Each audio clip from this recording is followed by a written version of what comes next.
Hello, നമ്മൾക്കിന്ന് stone chain വെച്ചിട്ട് നല്ലൊരു beautiful ആയിട്ടൊരു അലിഗേറ്റർ ക്ലിപ്പ് ഉണ്ടാക്കി നോക്കാം.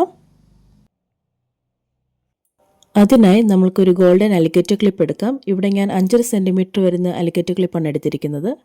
പിന്നെ നല്ല കളർഫുൾ ആയിട്ടുള്ള റോസ് ബീഡ്സ്, ഇത് ഞാൻ മീഷോയിൽ നിന്ന് വാങ്ങിച്ചതാണ്. പിന്നെ സ്റ്റോൺ ചെയിൻ വേണം. B7000 glue. നമ്മൾക്കിനിയും സ്റ്റോൺ ചെയിൻ ഒട്ടിച്ചു കൊടുക്കാം. ഒട്ടിക്കുന്നതിന് മുൻപായി അവിടെ കാണുന്നത് പോലെ ഒരു റോസ് ബീഡിനുള്ള സ്പേസ് വിട്ടിട്ട് വേണം നമ്മൾ സ്റ്റോൺ ചെയിൻ ഒട്ടിക്കാൻ. ജസ്റ്റ് ഒരു മെഷർമെൻ്റ് എടുത്തതിന് ശേഷം നമുക്കത് 3 പീസായിട്ട് കട്ട് ചെയ്തെടുക്കാം.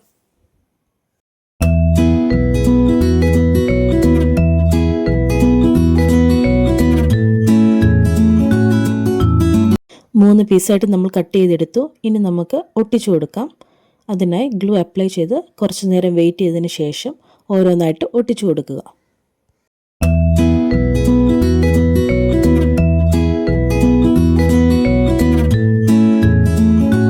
എൻഡിൽ ഗ്ലൂ തേച്ച് ഒരു റോസ് ബീഡ് ഒട്ടിച്ചു കൊടുക്കുക.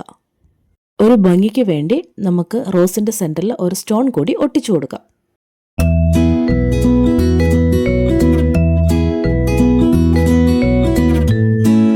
അപ്പോൾ ഇത്രയേ ഉള്ളൂ, നമ്മൾ ഈസി ആയിട്ട് ഒരു സ്റ്റോൺ അലിഗേറ്റർ ക്ലിപ്പ് ഉണ്ടാക്കി കഴിഞ്ഞു. ഇത് കുഞ്ഞു കുട്ടികൾക്കൊക്കെ നല്ല രസമായിരിക്കും. എല്ലാവരും ട്രൈ ചെയ്യുക. അപ്പോൾ വീഡിയോ ഇഷ്ടമായെങ്കിൽ ലൈക്ക് ആൻഡ് ഷെയർ ചെയ്യുക. കൂടാതെ സബ്സ്ക്രൈബ് ചെയ്യുക. എനിക്ക് ഇൻസ്റ്റാഗ്രാമിലൊരു പേജുണ്ട്, ഫൈനോറ ബൈ ഫിയോന. അതും കൂടി ഒന്ന് ഫോളോ ചെയ്യുക. അപ്പോൾ ബൈ.